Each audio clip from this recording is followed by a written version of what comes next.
Today I'm talking to all you Islamophobes out there.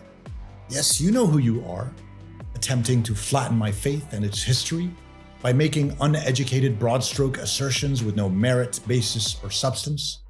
Always reaching, carelessly projecting your misconceptions of Islam, and more importantly, on delivering a fear of it on a platter. You cry out loud, "Dhimmitude," repeating the word again and again online, and suddenly those listening to you would think Muslims invented slavery, serfdom, apartheid, feudalism, oppression, and every other historical injustice rolled into one.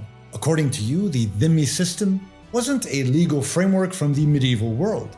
It was bondage, pure bondage, nothing more, nothing less. And you're warning to those who unfortunately still listen to you that this dhimmitude is coming to get them, now in the 21st century.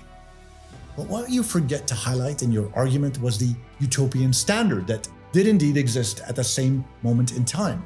But in your heart of hearts, you know oh so very well that in no past or present has there ever been one. No utopias. No utopias. No utopias. Not in the 7th century, not in the 15th century, not in the 21st century. Look around. The wealthiest countries on earth still struggle with inequality. The most democratic countries on earth still struggle with inequality. The nations that lecture everyone else about human rights still struggle with inequality. So when these Islamophobes claim, look, unequal treatment existed, when referring to Islam in the Middle Ages, the response shouldn't be shock.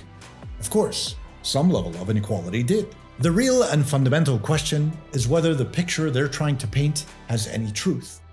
Was the Dhimmi system slavery? Was it serfdom? Was it apartheid? Or are we looking at a far more complicated historical reality that's been trivialized into a slogan or a debating point?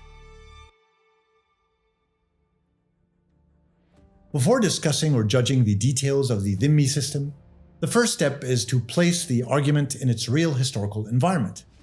We're not dealing with modern citizenship models. We're talking the 7th century to the 14th century. So lighten up a little bit. Actually, no, let's get dark. Contextually, time-wise, Europe was experiencing the Dark Ages, an era when inequality and injustice were widespread, and rigid feudal hierarchies shaped every aspect of life. That's our context. What Islamophobes do, though, lazily, is totally abandon this contextual comparison and replace it with modern sensibilities and developments. So what you get is a comparative analysis between the Middle Ages Dhimmi system and, let's say, the Universal Declaration of Human Rights proclaimed at the United Nations in 1948. It's this intentional twisting of perceptions to gain a foothold in this argument against Islam that is malevolent, to link the faith with 20th century human rights violations such as apartheid or non-Muslims as second-class citizens, even though the concept of citizenship as we know it today didn't exist anywhere in the medieval world and wouldn't for hundreds of years. And I think this point is a great segue into the specifics of the Dhimmi system. This system was a structured agreement between an Islamic state and non-Muslim communities living under its rule. In its legal conception, it wasn't simply a loose arrangement of tolerance, but a defined social contract with mutual obligations on both sides, almost a precursor to residency agreements or contracts that most nations have incorporated over recent history. Such dependents are provided with certain rights. They pay taxes in return, a tax called Jizya, for security, safety, justice, education, utility, and so on. One key distinction of the Dhimmi system was that non-Muslims were generally exempt from military service.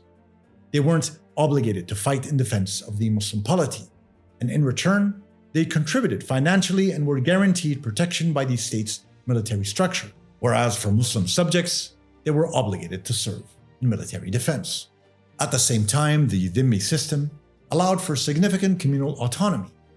Non-Muslim groups were typically permitted to maintain their own religious institutions, legal traditions in matters of personal status, and internal leadership structures. Jewish and Christian communities could often continue their professions, engage in trade, own property, and participate in broader economic life without being forced into conversion. Another main argument that Islamophobes attempt to make is regarding this narrative of forced conversions during the Islamic conquest. Just think about this for a moment.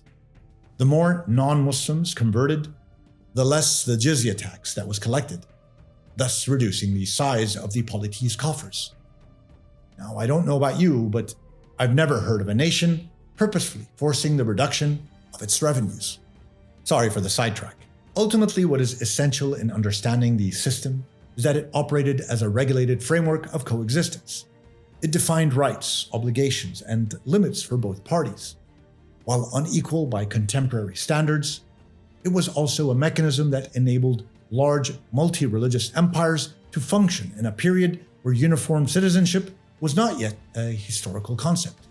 Please check out our new course on how to navigate Arab identity in today's world, how to define and pinpoint yourself within the various tensions found in the duality of tradition and modernity, the foundations that make us unique, even our contradictions. Unapologetically Arab is a 13-chapter course intent on helping anyone interested in appreciating what it means to be an Arab. Join now by clicking on the link in the video description at either Thinkific or Patreon and begin your empowering journey of Arab discovery.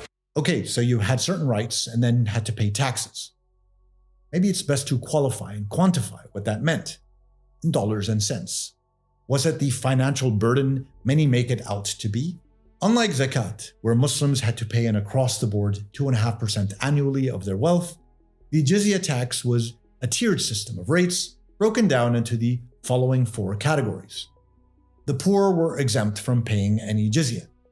The elderly, sick, and children were also exempt.